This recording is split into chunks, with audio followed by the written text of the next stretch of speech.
안녕하십니까. 만나서 반갑습니다. 연불 시간입니다. 자, 우리 교재 19페이지 한번 펼쳐보겠습니다. 지견은 근본 성품이라 말할 수 있다.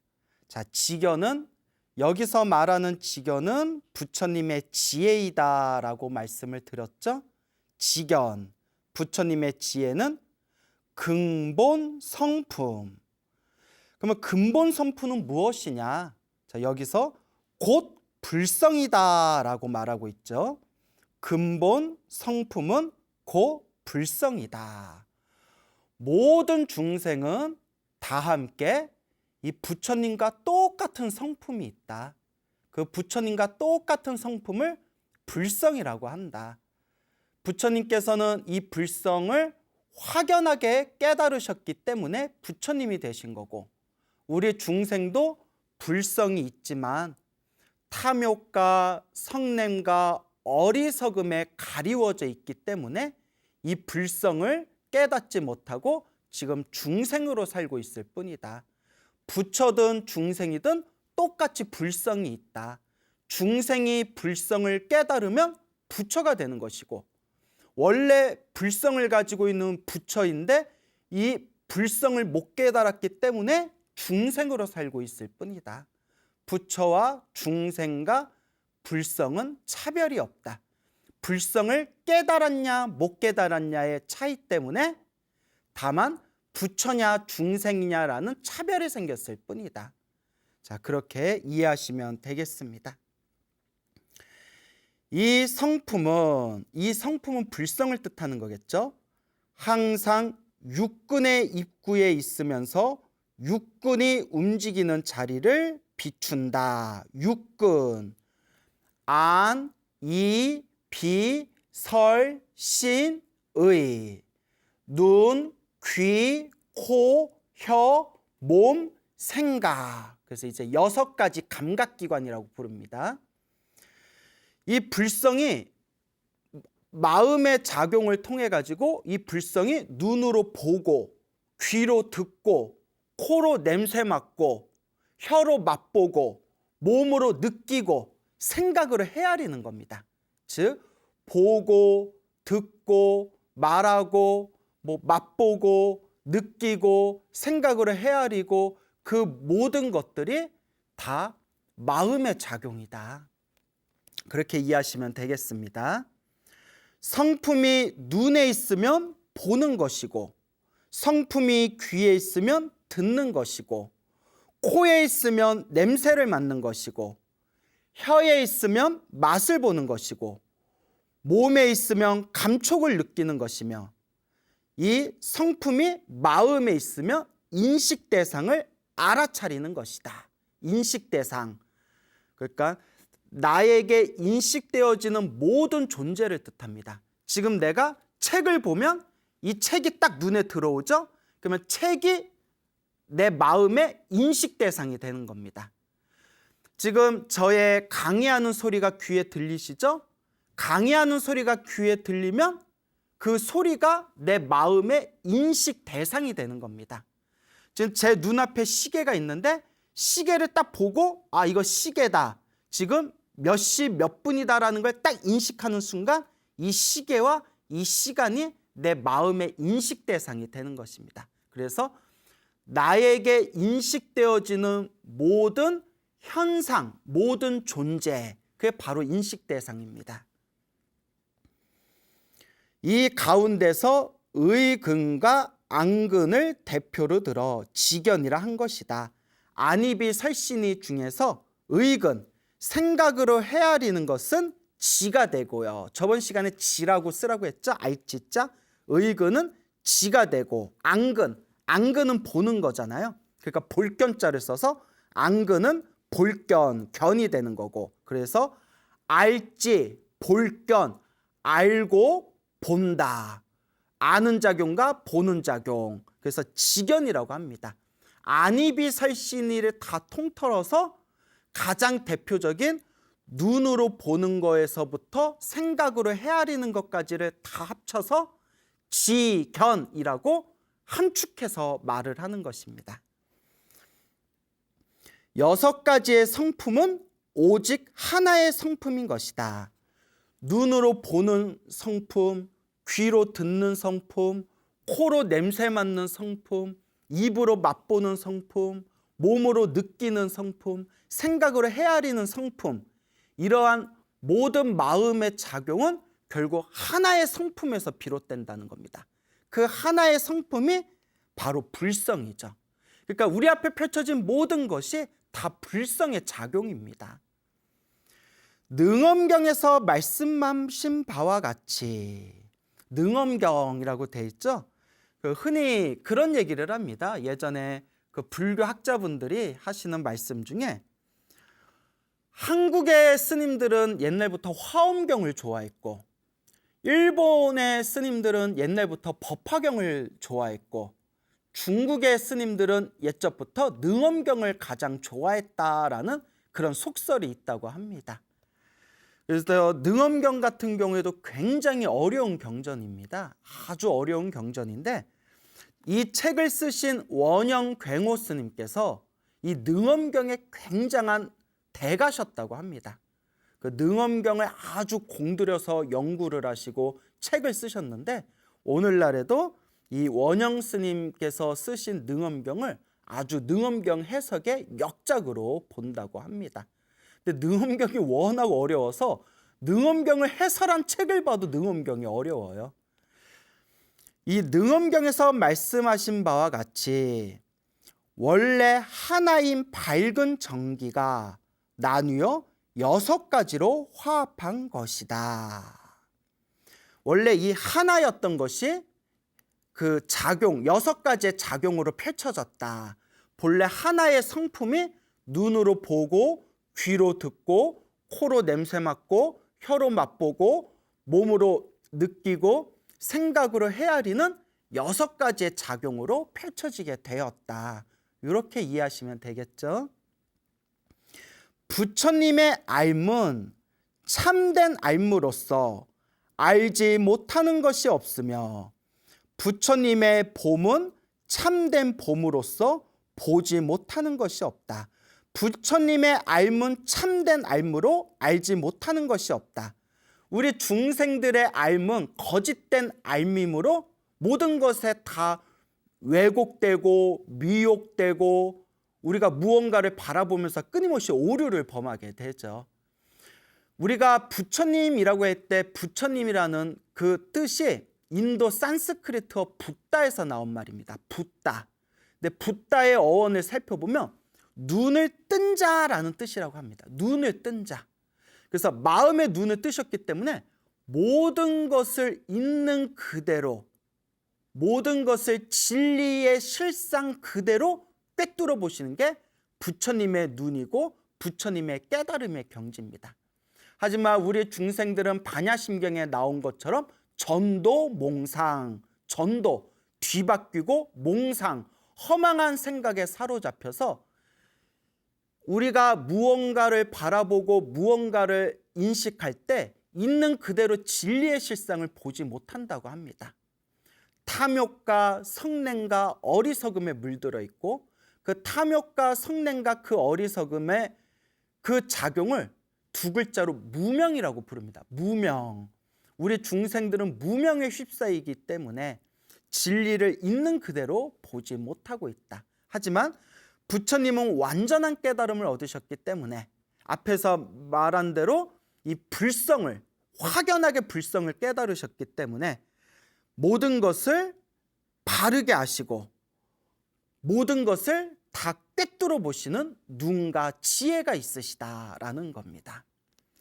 그래서 우리가 흔히 수행을 하다가 자기가 깨쳤다라는 사람들이 은근히 주변에 많아요. 뭘 깨쳤는지 모르겠는데 자기가 깨쳤대요. 자기가 견성했다, 자기가 깨쳤다, 자기가 불성을 깨달았다라고 주장하시는 분들이 있던데, 실제로 그런 분들이 이렇게 사시는 모습, 사생활을 보면 우리 중생들하고 별로 다를 게 없어요. 엄청 어리석어요. 그런데 당신들은 탐내고 싶은 거 다 탐내고, 욕심내고 싶은 거 다 욕심내고, 화내고 싶은 거 다 화내고, 항상 실수와 어리석음에 휩싸여 있는데도 사람들 앞에서는 나는 깨달았다, 나는 불성을 봤다, 나는 견성했다, 이렇게 이야기하는 분들이 있어요. 여러분, 그런 사람들한테 속으면 안 됩니다.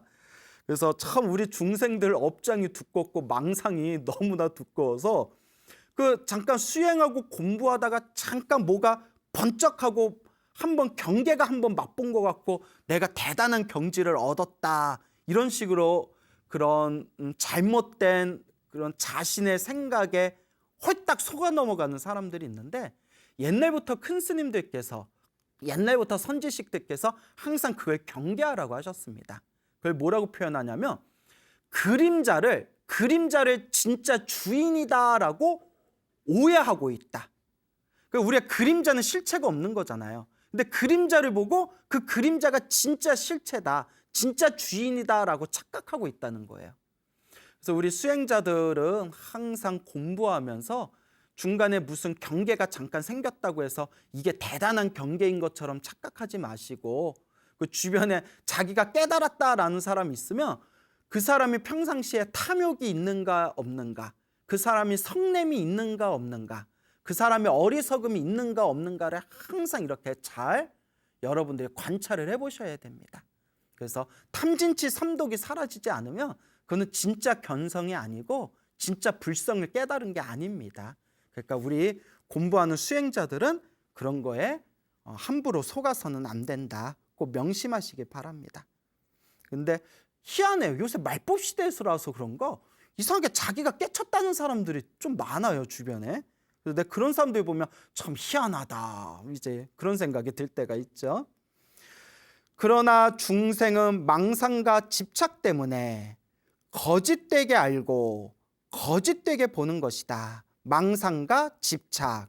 반야심경에서는 전도, 몽상, 금강경에서는 아상, 인상, 중생상, 수자상. 그게 망상과 집착을 삼독이라고 해서 세 가지 독, 삼독 해서 탐욕, 성냄, 어리석음, 탐진치, 삼독. 이 망상과 집착을 다 묶어서 무명이라고 부릅니다. 무명번뇌라고도 부르죠. 우리 중생은 망상과 집착 때문에 거짓되게 알고 거짓되게 보는 것이다. 이것은 진실로 덕 높은 옛 스님의 말씀과 같다. 그래서 시가 나오죠. 한 조각 흰 구름이 골짜기에 걸려 있으니 몇 마리 새들이 돌아갈 둥지를 찾지 못하는구나. 이걸 교리적으로 해석할 수는 있어요. 이걸 교리적으로 해석할 수는 있지만 굳이 해석을 안 하고 넘어가겠습니다. 다만 힌트만 드리자면 몇 마리 새들이 돌아갈 둥지를 찾지 못하는구나. 이거는 내 마음의 번뇌, 내 마음의 망상, 내 마음의 집착을 뜻하는 거죠. 새들이 돌아갈 곳을 찾지 못하고 새들이 자기들의 둥지를 찾지 못하듯이 우리 마음이 자꾸 바깥으로 방황하고 있는 그런 모습을 비유하는 그런 표현이 되겠습니다. 망령된 것은 자성이 없으며 모든 것이 참됨을 마땅히 알아야 한다. 망령된 것은 자성이 없다. 여기서 말하는 자성은 고정된 실체라고 이해하시면 됩니다. 이제 자성을 여러 가지로 이제 표현을 하거든요. 여기서 말하는 자성은 고정된 실체. 우리가 흔히 참선하면서 자성을 깨달아야 된다 할 때 자성은 자기 성품, 자기 불성이라는 뜻이 있고요. 여기서 말하는 자성은 고정된 실체, 이렇게 이해하시면 되겠습니다. 망령된 것은 자성이 없다, 고정된 실체가 없다, 본래 고정된 실체가 없다는 거예요. 그래서 우리가 흔히 참선할 때 망상이 일어나면 우리 큰 스님들께 스님 자꾸 수행하면서 망상이 일어나는데 어떻게 해야 돼요? 하면 그 큰 스님들께서 망상은 본래 고정된 실체가 없다. 그러니까 그냥 지나가도록, 그냥 흘러가도록 내버려둬라, 이런 표현을 많이 하시거든요. 그래서 망령된 거, 망상은, 허망한 것은 고정된 실체가 없는 것이다. 그리고 모든 것이 참됨을 마땅히 알아야 한다. 망령된 것은 고정된 실체가 없으며 깨달음의 눈으로 보면, 망상이 없는 깨달음의 눈으로 보면 모든 것은 본래 다 참되다는 거예요. 그래서 돼지 눈에는 돼지로 보이고 부처 눈에는 부처로 보이듯이 망상이 사라진 완전한 깨달음의 눈으로 보면 이 세상에 있는 모든 것이 다 참되고 진실하다. 이제 이렇게 이해하시면 되겠죠. 부처님은 중생을 위하여 이것을 열어 보이고 깨달아 들어가게 하신 것이다. 부처님은 중생을 위하여 이 불성을 깨달아야 된다. 그리고 우리 마음에 깨달음을 얻어야 된다. 망상과 집착을 놓아버려야 된다. 이제 이러한 것들을 가르쳐 주시고 우리 중생들이 깨달음에 들어갈 수 있도록 부처님께서 법을 설하신 것이다. 마치 집안에 묻혀있는 보물은 본래 집안에 있는 보물이며 옷 속의 보배구슬은 당장 구하지 않아도 저절로 얻게 되는 것과 같다. 집안에 묻혀있는 보물은 본래 집안에 있는 보물이다. 옷 속의 보배구슬은 당장 구하지 않아도 저절로 얻게 되는 것과 같다. 불성에 대한 비유입니다. 불성에 대한 비유. 우리 중생들은 다 불성이 있어요. 저 지옥에 떨어진 아주 흉악한 중생조차도 사실 불성이 있습니다. 다만 번뇌와 어리석음에 가리워져 있기 때문에 저렇게 어리석게 살다가 지옥에 떨어진 것뿐이지 지옥에 떨어진 중생조차도 본래 불성이 있다. 그러니까 지옥에 떨어진 중생도 이 불성만 깨달으면 그 자리에서 생사해탈을 할 수 있다. 깨달음을 얻을 수 있다라고 우리 대승의 가르침에서 설하고 있습니다. 그래서 집안에 묻혀있는 보물은 집안에 보물이 묻혀있으면 내가 그 보물이 있는지 없는지 모르지만 내가 그 보물이 있는지 없는지 모른다 하더라도 내 집안에 보물이 있긴 있는 거예요. 또 옷 속에 보배구슬, 내 옷 속에 보배구슬이 감추어져 있으면 내 옷 속에 보배구슬이 있는지 없는지 내가 모르고 있다 하더라도 내 옷 속에는 나한테는 보배구슬이 있긴 있는 거예요. 스스로가 모르고 있을 뿐이지 우리 집에는 보배가 있고 내 옷 속에는 보배가 있다는 겁니다. 그와 같이 우리 중생들이 어리석음 때문에 번뇌 때문에 망상 때문에 모르고 있을 뿐이지 본래 우리 중생들이 알든 모르든 모든 중생은 다 불성을 가지고 있다는 거예요. 그래서 불성에 대한 비유를 표현하고 있는 내용이 되겠습니다. 석가모니 부처님께서 염불법문을 여신 뜻은 눈, 귀, 코, 혀, 몸, 마음, 생각의 6 감각기관을 거두어 청정한 염이 계속 이어지도록 하신 것이다. 6 감각기관을 거두어 청정한 염이 이어지게 한다.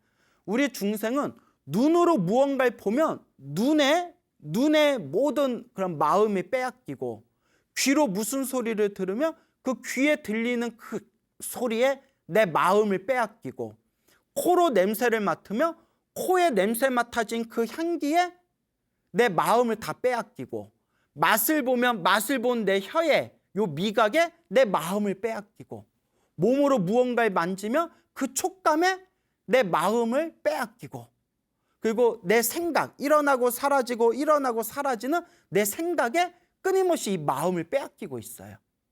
그래서 눈, 귀, 코, 혀, 몸, 생각으로 끊임없이 이 마음을 빼앗기고 있는 것이 바로 중생의 모습이고 이러한 중생의 모습으로 우리는 끊임없이 이 생사윤회를 돌고 돌고 돌면서 삶과 죽음의 윤회를 끊임없이 이어지게 되는 것입니다. 그런데 우리가 눈으로 보고 귀로 듣고 코로 냄새 맡고 혀로 맛보고 몸으로 느끼고 생각으로 헤아리는 이 모든 6가지 작용을 하나로 다 모아서 뿔뿔이 밖으로 흩어지던 그 마음의 작용을 하나로 다 모아서 청정한 염, 청정, 맑고 깨끗하게 염을 하면 여기서 말하는 염은 염불입니다. 맑고 깨끗하게 염불을 하면 혹은 이 염을 마음 챙김이라고 표현하셔도 됩니다. 이 염을 정염이라고 해서 바를 정, 생각할 염, 바르게 마음을 챙기다. 그래서 마음 챙김. 맑고 깨끗하게 염불하다라고 해석하셔도 되고요. 맑고 깨끗하게 마음을 챙겨서 이와 같이 맑고 깨끗한 염불이 계속 이어지도록 한 것이 바로 석가모니 부처님께서 염불법문을 설하신 바로 그런 강곡한 이유가 되는 것이다. 아미타 부처님의 명호를 칭념하여 칭이라는 것은 소리내어 부른다라는 뜻이고요. 소리내어 부르는 게 칭이고요. 염은 마음으로 생각한다라는 게 염입니다. 칭은 소리내다, 염은 마음으로 끊임없이 생각하다. 그러니까 칭염하면 입으로는 소리내고 마음으로는 끊임없이 부처님을 챙기면서 칭념하면서 경계가 고요하며 마음이 공안경지에 이르며 계속 염불하다 보면 자꾸 망상이 생겨요. 오만 잡생각이 생기고 오만 망상이 생기는데 사람들이 저한테 질문을 해요. 스님, 수행 좀 하려고 하면 참선하려고 앉아있고 명상하려고 앉아있고 염불하려고 딱 앉아있으면 오만 가지 잡념과 망상이 생기는데 어떻게 해야 됩니까? 라고 저한테 질문을 해요. 그럴 때마다 제가 항상 드리는 말씀이, 여러분 기도하면서 망상이 없으면, 수행하면서 번뇌망상이 없으면 우리는 벌써 다 성불했다고. 우리는 벌써 다 성불했습니다. 그렇게 수행이 쉬운 게 아니거든요. 그래서 우리가 처음에는 수행을 시작하면 온갖 번뇌망상이 자꾸 일어나요. 자, 여기서 중요한 거. 그 번뇌망상은 고정된 실체가 있다 없다. 고정된 실체가 없다. 앞에서 말씀드렸죠? 망령된 것은 자성이 없다. 고정된 실체가 없다. 망령된 것은 자성, 고정된 실체가 없기 때문에 그냥 내버려 두면 돼요. 그냥 일어나고 사라지고 일어나고 사라지는 하나의 현상일 뿐, 그 현상에는 아무런 고정된 실체가 없습니다. 망상이 일어나든 말든 그냥 놓아버리고 내버려두고 놓아버리고 내버려두면서 오로지 염불에만 집중하다 보면 점점 고요해지고, 고요해진 게 더 깊어지고 더 깊어지면 그 고요한 경지가 점점 밝아져요. 밝아지면 그 밝아진 경지가 결국 맑고 깨끗해지면서 텅 빈 그런 공의 경지를 맛보게 됩니다. 그것이 바로 반야심경에서 말하는 원리 전도몽상, 전도몽상에서 원리, 멀원, 떠날리, 전 중생의 번뇌망상인 정도몽상에서 원리, 멀리 떠나게 된다. 그래서 꼭 기억해 두십시오. 처음에는 우리가 수행을 할 때, 우리가 무언가 하나에 집중을 할 때 끊임없이 번뇌와 망상이 일어나지만, 번뇌망상이 일어나든 말든 신경 쓰지 말고 계속 닦다 보면 점점 고요해지고, 고요해진 경지가 더 깊어지면 점점 밝아지는 경지가 더 깊어지면 맑고 청정해져서, 맑고 깨끗한 그 자리에 그 반야심경에서 말하는 그런 공의 경지가 텅 하고 이제 깨달음의 불씨가 일어나게 된다. 그렇게 이해하시면 되겠습니다.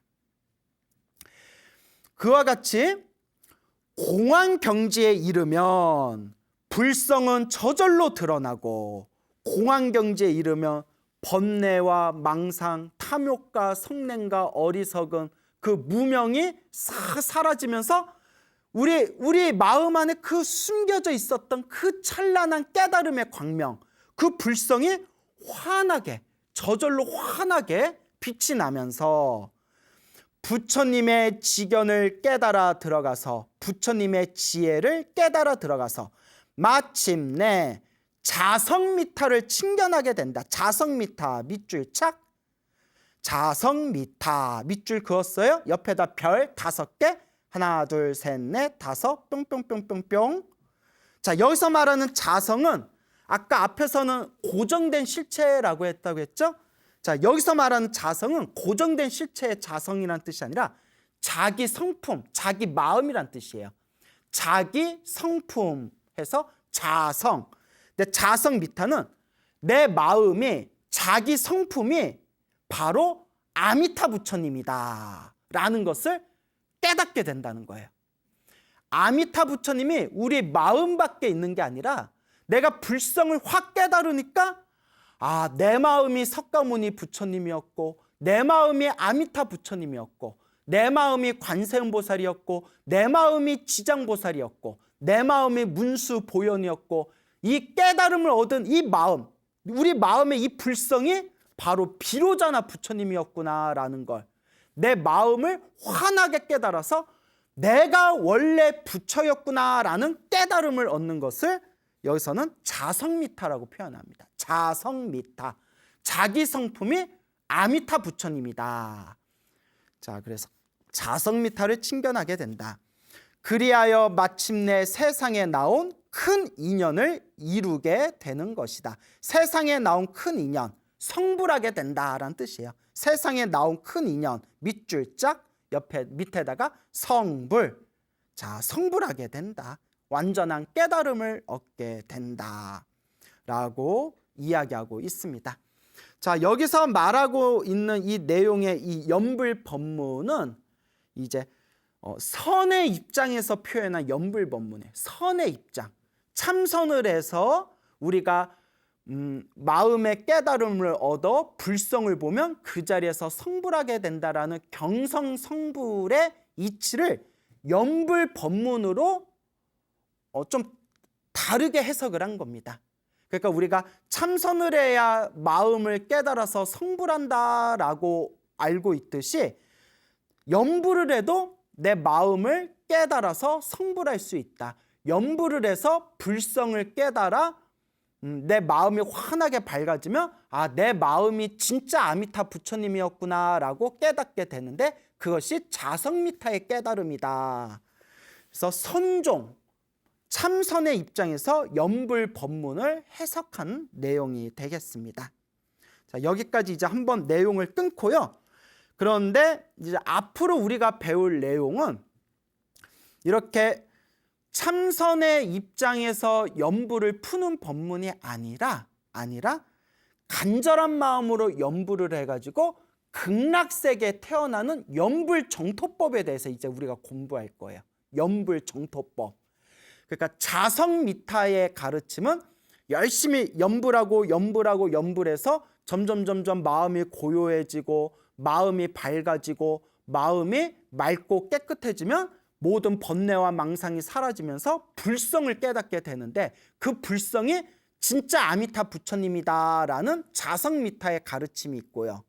근데 이런 자성미타의 가르침은 번뇌가 많고 업장이 두꺼운 중생들은 따기가 힘들어요. 따기가 힘듭니다. 솔직히 우리 주변에 참선하고 명상하시는 분들이 얼마나 많습니까? 근데 참선하고 명상하신 분들 중에서 실제로 마음을 완벽하게 깨달으신 분이 과연 몇이나 될까요? 이거는 제가 지어내는 말이 아니라 많은 어른 스님들께서 하시는 말씀입니다. 이 공부는 참으로 어렵고 어려워서 아무리 참선하고 아무리 이 마음을 닦아도 요 견성을 하고 성불을 하고 이 자리에서 바로 불성을 깨닫기가 참으로 어렵다라고 선지식들께서 이 수행과 공부의 어려움에 대해서 말씀하셨죠. 그런데 이제 지금 여러분들과 공부하고 있는 이 연불정토 법문은 열심히 연불해서 내 힘으로 깨닫는 게 아니라 내가 열심히 연불해서 아미타 부처님의 가피의 힘으로 다음 세상의 극락세계에 태어나는 거예요.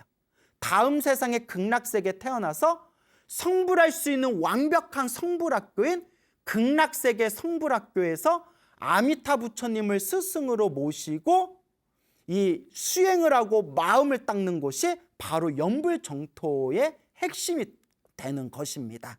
그래서 연불을 해서 내 불성을 깨달아서 내 마음이 아미타 부처님이다라고 깨달음을 얻는 자성미타의 가르침과 내가 열심히 연불을 해서 다음 세상의 극락정토 성불학교에 태어나서 아미타 부처님을 스승으로 모시고 공부하겠다라는 이 정토 연불의 가르침은 결국 뿌리는 하나지만 바라보는 관점은 좀 차이가 있다라는 것을 여러분들이 머릿속에 정리해 두셔야 됩니다. 아시겠죠? 자, 그러면 아미타경에 나타난 극락정토 한번 보겠습니다. 자, 이제 아미타경에 나타난 극락정토가 우리가 중점적으로 공부할 연불정토에 대한 가르침이 되겠습니다. 연불법문은 정토법문이라 한다. 연불법문은 정토법문이라고 한다. 정토의 정자가 깨끗할 정, 토자가 국토, 땅 할 때 땅. 그래서 국토, 땅. 그래서 정토를 다른 말로 불국토라고 합니다. 부처님이 만드신 국토다. 불국토. 그래서 정토. 모든 부처님들께서는 당신들만의 정토가 있으시다고 합니다. 그래서 동방에는 약사열의 부처님의 정토가 있고요. 또 남방에는 또 남방의 부처님의 정토가 있고, 북방에는 또 북방의 부처님들의 정토가 있듯이 서쪽에 서방에 있는 정토가 바로 극락세계입니다. 그래서 이 세상에는 수많은 인간의 숫자로 헤아릴 수 없는 수많은 부처님들이 계시고, 인간의 숫자로 헤아릴 수 없는 수많은 이 정토, 깨끗하고 맑은 세계들이 있다고 합니다.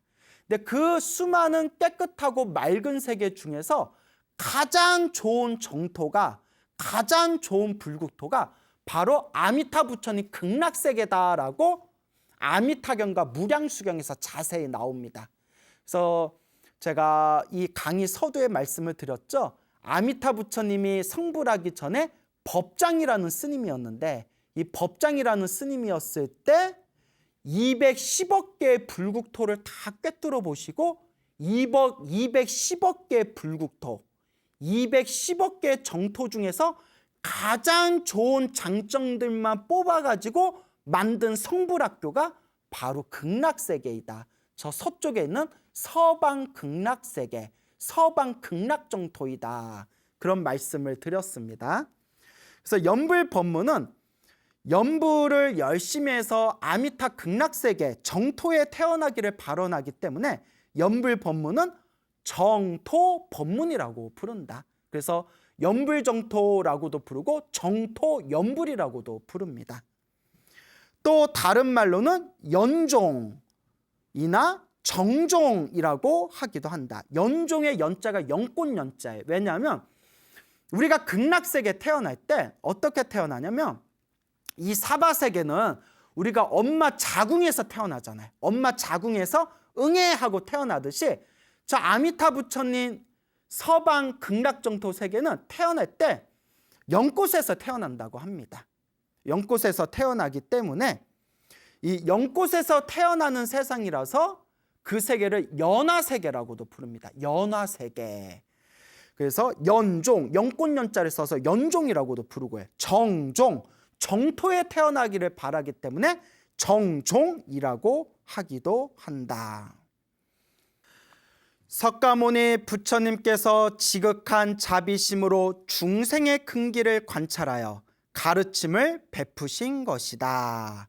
자, 여기서 중생의 근기라고 나오죠. 근기는 그 중생의 타고난 수준, 그 중생의 타고난 능력을 근기라고 부릅니다. 그래서 쉽게 말하면 그릇이라고 보면 돼요. 그릇. 그 사람의 타고난 그릇. 그 사람의 타고난 수준. 그 사람의 타고난 능력을 근기라고 부릅니다. 그래서 불교에서는 태어날 때부터 수준이 높은 사람을 상근기라고 부르고요. 태어날 때부터 수준이 아주 낮은 사람을 하근기라고 부르고요. 상근기와 하근기의 중간을 중근기라고 부릅니다. 그래서 상, 중, 하, 상근기, 중근기, 하근기라고 부르죠. 그러면 여러분들은 근기가 어떤 근기실 것 같아요? 한번 잘 스스로 생각해 보시길 바랍니다. 석가모니 부처님께서 지극한 자비심으로 중생의 근기를 관찰하여 가르침을 베푸신 것이다. 이게 아주 중요합니다. 왜 중요하냐? 석가모니 부처님께서 중생들에게 법을 설하실 때 그 중생들 수준에 맞춰서, 그 중생들 그릇에 맞춰서, 그 중생들 근기에 맞춰서 법을 설하셨다고 합니다. 중생들의 근기에 맞춰서 법을 설하셨다. 그래서 하근기 중생들한테는 좀 수준이 낮은 법문을 하셨고, 중근기 중생들한테는 수준이 중간인 법문을 하셨고, 상근기 수준에 있는 중생들한테는 수준이 높은 법문을 하셨는데, 이제 중요한 것은 이와 같이 부처님께서 각각 중생들의 근기에 맞춰서 법을 설하실 때, 이걸 대기설법이라고 합니다. 중생들 근기에 맞춰서 법을 설하시다. 대기설법이라고 하는데, 이와 같이 부처님께서 중생들 수준에 맞추면서 법을 설하시면서 한 명의 중생이라도 놓치지 않으려는 간절한 자비심이 밑바탕에 깔려 있는 것이다. 그러니까 부처님께서 설법을 하시면서 내 말 못 알아듣는 것들은 여기에 앉아 있을 필요 없다. 내 말을 못 알아듣는 하근기들은 내 법문 들을 필요가 없다라고 쳐버린 게 아니라, 어리석은 한 명의 그 수준 낮은 중생조차도 절대 빠뜨리지 않고 그 하나라도 다 제도하기 위해서 중생들의 법문을 설하신 것이다. 중생들에게 이와 같이 간곡하게 그 수준에 맞춰서 법을 설하신 겁니다. 그래서 정토법문이 나온 겁니다. 그래서 정토법문이 나왔습니다. 중생의 수준이 상근기일 때에는, 중생의 수준이 아주 높을 때에는 부처님의 법문을 듣자마자 그냥 그 자리에서 깨달음을 얻기도 하고, 혹은 참선이나 윗바사나 같은 명상 수행을 해서 마음을 깨달은 분들도 있지만, 실제로 이번 생에 참선해서 마음을 깨달을 수 있는 사람이 몇이나 될 것이며, 이번 생에 우리가 윗바사나를 해가지고 모든 탐진치 삼독이 다 사라져서 아라한이 될 수 있는 중생이 과연 몇이나 될 것인가.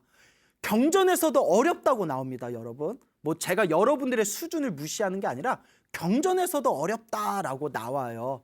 그래서 부처님께서 그와 같이 이번 생에 깨달음을 얻지 못한 그 한 명의 중생이라도 놓치지 않게 하기 위해서 아미타 극락정토의 가르침을 설하셨다는 거예요. 상근기든 중근기든 하근기든 아무 상관없이 일념으로 간절하게 나무 아미타불을 염불하고 간절하게 아미타 극락세계 태어나기를 발언하며 그 중생은 반드시 다음 세상에 극락세계 태어나게 될 것이고, 극락세계 태어나는 순간 그 중생은 깨달음과 성부를 보장받게 된다라고 석가모니 부처님께서 한 명의 중생이라도 놓치지 않으려는 그런 간곡하고 간절한 자비심으로 설법하신 것이 바로 이 염불 정토법문이 된다는 겁니다. 오직 염불 수행법만이 중생을 가장 쉽게 제도할 수 있기 때문에 무문자설, 즉 어느 누구도 질문하지 않았지만 부처님께서 스스로 설법하신 것이 바로 이 불설 아미타경이다. 오직 이 염불 정토의 수행법만이 중생을 가장 쉽게 제도할 수 있다. 고행을 할 필요도 없고, 머리 아프게 막 경전을 외울 필요도 없고, 뭐 참선한다고 그냥 산속에 깊이 들어가서 그냥 다 아픈 다리 결과부자하고 막 마음을 깨달으려고 억지로 마음을 집중할 필요도 없다. 누구든지 그냥 간절한 마음으로 다음 세상에 아미타 극락세계 태어나기를 발언하면서 염불하기만 하면 성불학교 극락세계 태어나게 되고, 부처님을 스승으로 모시고 부처님 밑에서 완벽하게 닦아 나갈 수 있다. 그러니까 가장 쉽게 중생을 제도할 수 있는 방법이 염불정토 법문이다. 그와 같이 중요하기 때문에 무문자설이라고 돼 있죠. 무문자설 밑줄 쫙 그으시고 묻지 않았는데 법을 설했다는 거예요. 예를 들어서 금강경을 보면 사리불존자가 일어나서 부처님께 우술 착지하고 합장 공경하면서 부처님께 아뢰었대. 부처님이시여, 부처님께서는 하면서 보살을 선부초 선호념하십니다 하면서 부처님께 질문을 던지잖아요. 그러면서 부처님께서 선제로다 하면서 설법을 하신 게 금강경이지 않습니까? 그런데 무문자설 묻지 않았는데, 누가 아무도 안 물었는데 혼자서 먼저 설법을 하신 게 무문자설이에요. 무문자설, 무문, 묻지 않았는데 자설, 스스로 설법하셨다. 그래서 아주 중요한 내용, 부처님이 꼭 중생들한테 가르쳐주고자 하는 가장 위대한 내용은 무문자설이라고 합니다. 아무도 묻지 않았지만 부처님께서 스스로 설법하셨다. 그 무문자설의 대표적인 경전이 바로 불설 아미타경이다. 불설 아미타경. 이 아미타경이라는 경전이 너무나 중요한 경전이기 때문에 석가모니 부처님께서 아무도 묻지 않았지만 스스로 설법하셨다라는 그런 내용이 되겠습니다. 그래서 아미타경이 아주 중요합니다. 이 연불정토의 모든 핵심이 이 아미타경 그 짧은 경전 안에 다 들어있다고 합니다. 그러니까 여러분들 아미타경 꼭 한글로 찬찬히 읽어보시고 시간이 되시는 분들은 아미타경 열심히 사경해 보시기 바랍니다. 그러면 오늘 수업은 여기서 마치겠습니다. 여러분 또 다음 시간에 뵙겠습니다. 성불하십시오.